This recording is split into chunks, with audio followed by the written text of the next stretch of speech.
Hi everyone, I'm going to show you how to use Padlet.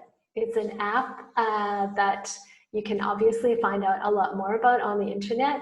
I just want to give you a quick introduction to maybe get you thinking that this might be something that you could use in your classrooms, your online classes, to make them more interactive.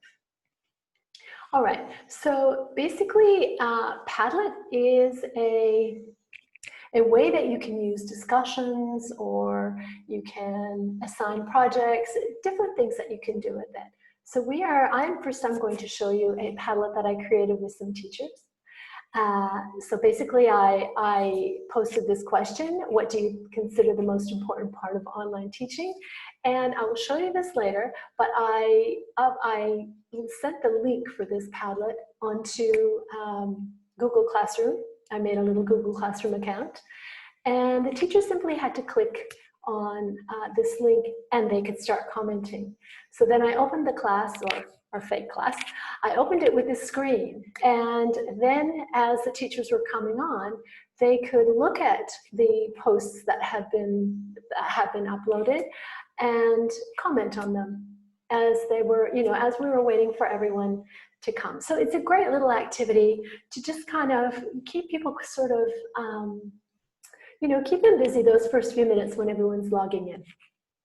Okay, so what I want to do is I'm going to show you how to make a Padlet from scratch. Okay, just before we, okay, make a Padlet. All right, so the one that you just saw was in a grid pattern, but now I am going to choose this shelf pattern because I want to use columns. Okay, so the first thing basically is to give your Padlet a name. Let's say this is Monday's class, made with an aura of mystery. Okay, we'll stick with that. Icon, do we want an icon? Let's see, we'll choose one that's inclusive and happy.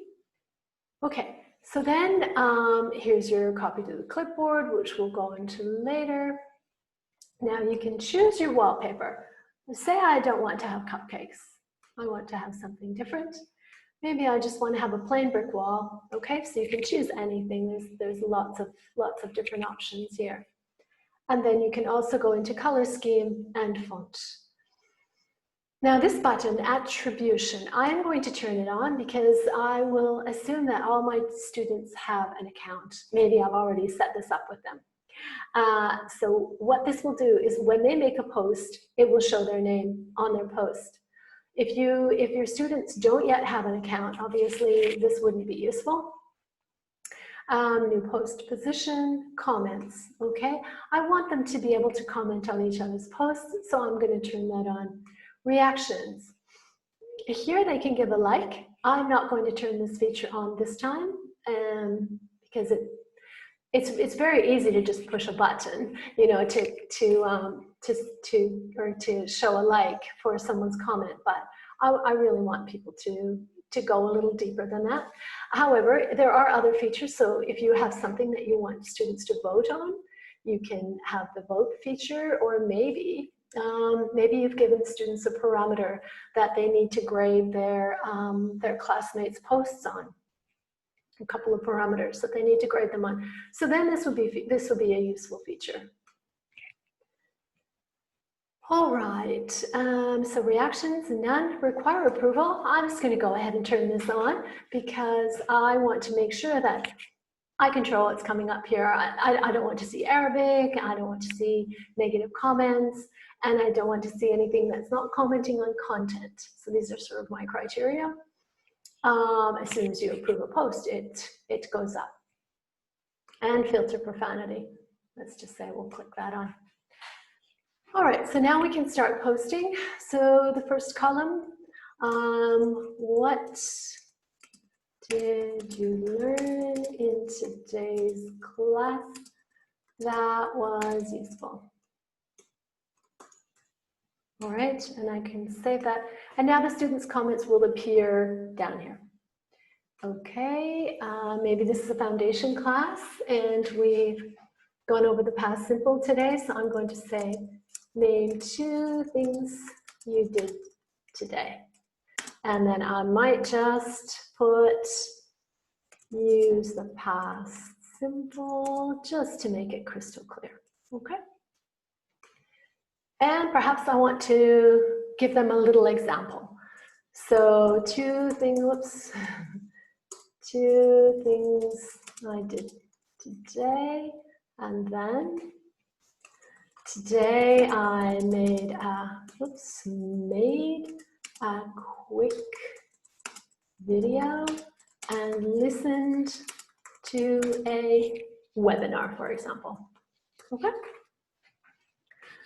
And there's my example.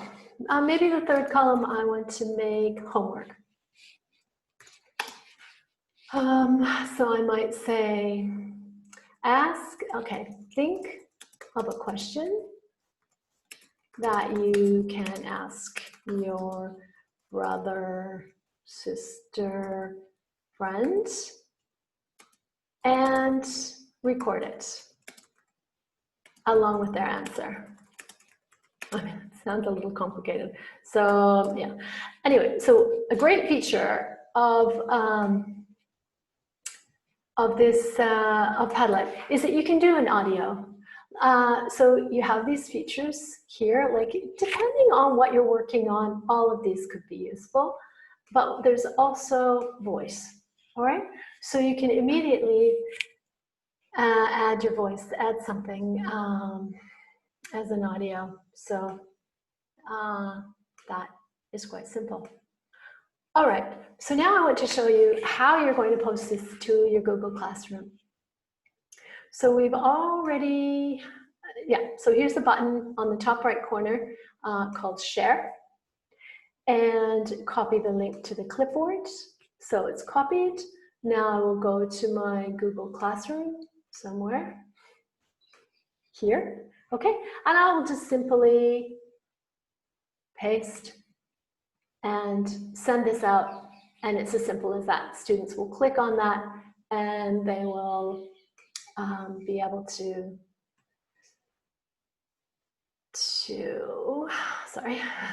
and they'll be able to access it. Okay.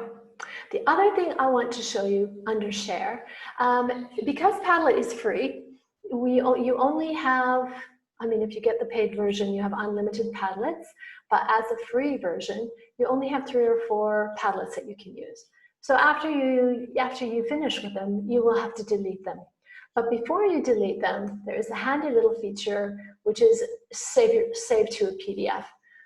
You can also save to like a photo file, depending on what you have up there. But this is saving to a PDF. And then you have this really great document with all the students' comments, your questions, all the students' comments. And I mean, you're all teachers. I don't have to tell you how useful this will be, like follow-up activities, you know, etc. So yeah, that's a wonderful feature. All right. So going back to this. Okay, well, basically that is exactly what I wanted to show you today. So thank you for listening, and I will see you next time. Bye.